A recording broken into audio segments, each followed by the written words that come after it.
Alright mga idol, magandang araw sa ating lahat at nandito na naman ulit tayo sa ating special routine everyday.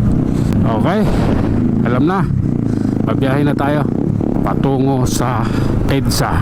Oops, sige lang. Bakit ka sumakay ng motor tapos nakapalda at nakapanti ka lang? Dapat may short kang leggings. Diyos ko naman, ining mga babaeng to, hindi na talaga nag-iisip. Sige na nga, pasok mo. Okay. Ay nako, ayan o. Oh my God. Sige lang po.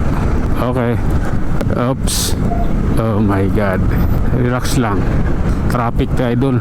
Ano, Caloocan. Pero ganoon pa man, kailangan natin itong suungin. Sige na nga. Oops. Ito yung sinutukoy ko, babaeng nakapalda tapos wala man lang suot na short, sumakay sa motor. Oh, papasok tayo ng circle idol.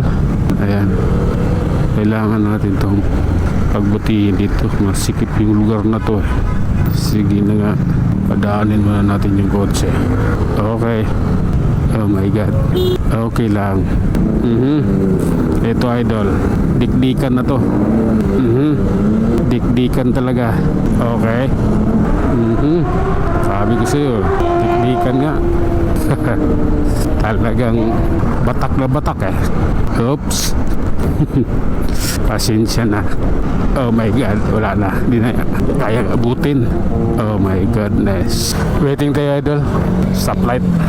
Tara na, oras na natin. Oops, sige lang po.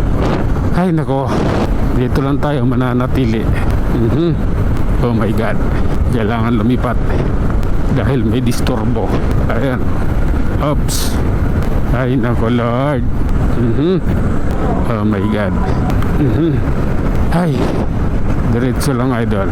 Okay, this is the reality. Oops. Okay na po. Grabe na yan. Oh my God. Balintawak, Quezon City idol. Medyo ano tayo rito, dahan-dahan dahil yung ating binubuntutan. Ito, dalawang Diyos, isang taxi at saka isang private. Oh my God. Sige na nga. Okay lang. Oops. Okay. Okay na. Oops. Grabe to. Pang idol yung ating takbuhan ngayon. Ayan o. Kuha nilang maglakad na napakainit ng panahon. Grabe. Tibay naman nila. Ang init kaya. Yung singaw nga lang eh. Grabe eh.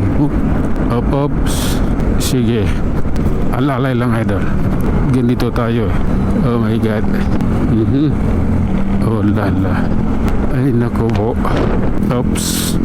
Grabe naman yan. Sarado. Weekend pa lang yan. Kaya sarado yung Meralco. Walang nakaparking sa harap. Puno kasi yan sa parking dyan eh. Sa dahilan ng kukus ng traffic. Okay. Okay lang po. Grabe na yan. Okay. Pasensya na. Grabe ito eh. Ayan tayo. Okay. Pasok tayo idol. Ayan. Vietnamese pala may-ari nitong taxi na ito. Vietnamese billionaire daw. Ayon sa balita. Maraming kamuti driver sa taxi na ito. Yung company na to, Green GSM. Anong meron? Bakit pati dito traffic? Project 7. Oh my God. Sige na nga, tanggapin na lang. Oops. Oh my God. Okay lang, tuloy ang ating biyahe. Oh, sige lang po. At tayo na nga mga idol, hanggang dito na lang muna tayo. Hanggang sa muli, maraming salamat.